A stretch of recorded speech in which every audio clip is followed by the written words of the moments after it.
NCP के नेता बैठे हैं, जरा मैं उनसे उनका पक्ष जान लूं, क्योंकि आपने तो कह दिया कि निजी बयान हो सकता है, ये हो सकता है, वो हो सकता है, लेकिन ब्रजमोहन जी, अब सवाल इस बात को लेकर है कि आपके सुर थोड़े से क्या बदले, आप तो बेवफा लगने लगे अपने सहयोगियों को।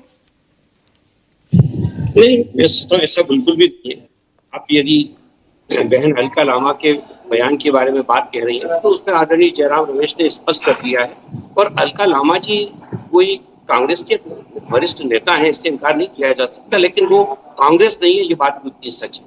अब जहां तक बात इस पूरे मुद्दे पे है, देखिए आदरणीय शरद पवार जी ने जो बयान दिया या उन्होंने जो अपना इंटरव्यू दिया, उसमें उनके अपने विचार थे। राष्ट्रवादी कांग्रेस पार्टी के आदरणीय नेता के रूप में उन्होंने कहा हमारी पार्टी निश्चित रूप से उनके साथ है, लेकिन ये उन्होंने अपने विचार व्यक्त किए थे। जरूरी नहीं कि इससे जो हमारे विपक्ष के साथी है उससे सहमत हो, और आदरणीय पवार साहब इस मामले में बहुत ही एक डेमोक्रेटिक पर्सनैलिटी है।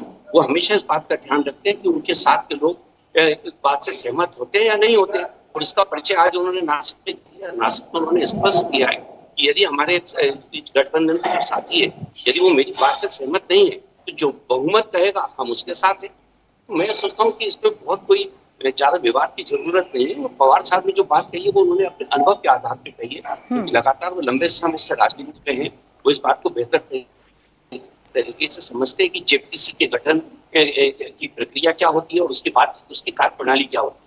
इसलिए उन्होंने कहा कि पहले अगर सुप्रीम कोर्ट ने जो कमेटी बनाई, अगर उसकी जांच की रिपोर्ट आ जाए। श्रीवास्तव जी, आप जो ये बातें कह रहे हैं मैं आपकी सारी बातें मान लेती हूँ, फिर लेकिन सवाल ये है, बहुत सीनियर लीडर हैं जिसका जिक्र हम लगातार कर रहे हैं, और उन्होंने अगर अडानी को लेकर कुछ कहा है, हिंडनबर्ग की रिपोर्ट को लेकर कुछ कहा है, तो जाहिर सी बात है अपने अनुभव से वो बोल रहे होंगे।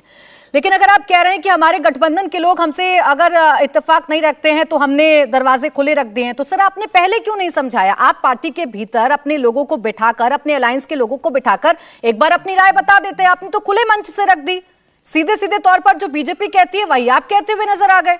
इसलिए आपसे सवाल पूछे जा रहे हैं कि मदद तो नहीं कर दी आपने कहीं अनजाने में? बीजेपी ने तो अडानी साहब के मामले में कुछ भी नहीं बोला, बीजेपी तो चुप है।